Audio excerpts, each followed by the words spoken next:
Hi everyone, welcome to Poisonous People. In this series, we are looking at the question, am I a narcissist? And usually when people ask this question, it is because there is a belief tied to the question. There is a reason why they're asking the question. And in this video, we're going to be looking at the reason somebody told me. For most people watching these videos, the person who told them that they are is the narcissistic individual in their life. So their significant other is Joe Narcissist, and they live with their significant other. And Joe keeps telling them, oh, you think I'm a narcissist? No, you're the narcissist. And this has gone on for days, weeks, however long, until the person finally feels like, I need a second opinion. Here's what's very interesting, because they're asking me because they want a second opinion. Maybe 50% of the time, I will give my opinion and I'll tell that person, I don't think you're a narcissist, and they breathe a sigh of relief and they feel a lot better. But the other 50% of the time, I'm telling the person, no, I don't think you're a narcissist, and they still don't believe that. They choose to believe Joe. So this is where I'm going to do my job as a therapist. I'm going to press a little bit harder, and I'm going to say, wait a minute. You just asked me what I think. I told you I don't think you're a narcissist, but you're still going to believe Joe? Why are you believing Joe over me? What's Joe got that I don't got? Much of the time when I pose that question, the person is at a loss. They really don't know why they believe Joe over me. Sometimes people will think, and if they're very astute, they'll say, well, I think the reason I believe Joe is because I live with Joe. And Joe knows me better than you do. I'm with Joe 24/7, and I only see you once a week. Why should I trust that you know me when you only see me for an hour a week and Joe sees me all the time? Joe sees me at my very worst. So I think maybe Joe knows better than you do. To which I will say, touche, that is a very good point. One that I will not deny. That is a very logical, reasonable possibility. You could be right. Maybe Joe really does know you better than I do. But let me give you an alternative way of thinking about this. Maybe the reason you believe Joe is exactly what you said, that you're with Joe 24/7 and you're only with me 1 hour a week. So maybe the issue is that you have more exposure to Joe's opinion than mine.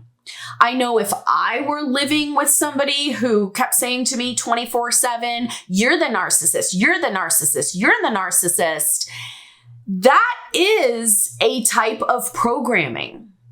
And so if I'm going to be residing with somebody who's constantly repeating this thought to the point where now I have internalized that thought and I'm believing it, I'm sorry, but being exposed to me for 1 hour and my opinion, I can't compete with Joe. I can't compete with Joe's programming. This now opens up a discussion on what we're really talking about, and that is the concept of epistemology. Epistemology is basically the study of knowledge. And one of the things that epistemology seeks to answer is the question, how do we know what we know? How do we know that something is true? More or less, we can say that there are 4 sources of knowledge. One is testimony, and that's exactly what this whole video is about. Testimony is simply the information that we get from other people. So if I tell you, hey, it's raining outside, you then get to decide if my testimony is credible, if I'm the type of person who is believable, if I'm somebody who's trustworthy, then yeah, you can trust my testimony. But if you know me to be like a pathological liar and I just enjoy lying about everything, even the weather, maybe you don't want to trust my testimony. Maybe you want to ask someone else. So the first thing you need to do, if somebody is repetitively telling you that you're a narcissist, is get yourself unisolated, even if it's just psychologically, because we can be psychologically isolated. Our perspective is never challenged with alternate viewpoints. Take the testimony seriously because it is a legitimate source of knowledge. But the other thing is, let's not forget that there are 3 other legitimate sources of knowledge. So the first one is memory. And I might say to a client, I want you to think back over the course of your life and tell me if you remember any incidents that would lead you to believe that you are a narcissist. And I'm talking about incidents that occurred before you met Joe, before Joe came into your life. Can you think of any conflicts that you may have had with friends or other romantic partners? And how did those conflicts resolve? Were you able to resolve the conflicts? Were you able to come to a compromise? Were you able to get to a point where the relationship was actually strengthened by the conflict as a result of the conflict? And if you can say yes to those things, well, how could it be that a narcissist would be able to work through personal conflict with such finesse? Because typically that's not the case. If somebody has NPD, they're not going to want to compromise or hear your point of view or work through a conflict, because that often means admitting that they could have contributed to the conflict, and they're not going to do that. So how is it that you just magically took on narcissistic traits once you got into a relationship with Joe? So your memory is going to be a very important source of knowledge in helping you to discern if what information you're being presented with is credible or accurate. The next thing is perception. That would be your 5 senses along with your personal experience. So we're going to have to draw a little bit upon memory if we're going to evaluate past experience, but even present experience. I mean, if I walk outside and I'm getting rained on right now as we speak, I could pretty much say, well, my perception is telling me it's raining, and that's how I get information about the world. Perception will also help us to discern if we are a narcissist apart from what someone else says.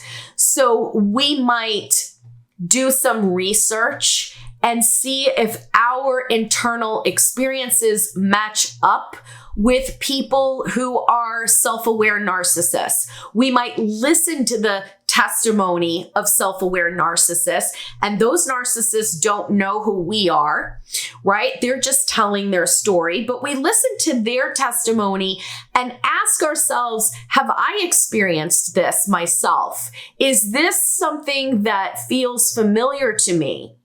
If it doesn't, then we could probably toss Joe's opinion out the window because it doesn't line up with your memory and your perception of who you know you are. The final source of knowledge in epistemology would be logic and reason. The tricky thing with logic is that the premise can be flawed, but the argument that follows can be perfectly 100% sound. And this is often where people get confused and experience some cognitive dissonance, because the narcissist will present them with a premise. In this case, you're the narcissist, and they may make a very great, solid argument for why you're a narcissist. but in your gut, it doesn't feel like it makes sense. It certainly sounds like it makes sense, but it doesn't feel that way. And that's because the logic is fine. There's nothing wrong with the narcissist logic. The problem is the premise. And if the premise is flawed, that's where the weakness lies.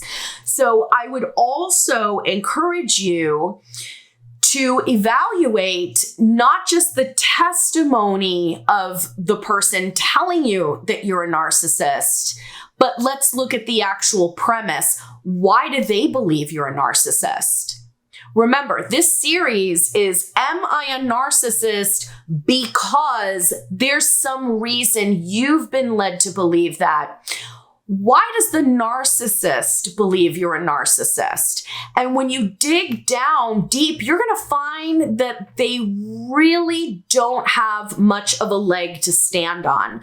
It will be a bunch of accusations that don't fit when we look at the testimony of other people, such as myself, when we look at your memory, your personal experience, your perception, and put that all together with logic and reason. I'm Jen Guerriero, and this is Poisonous People. Thanks for watching.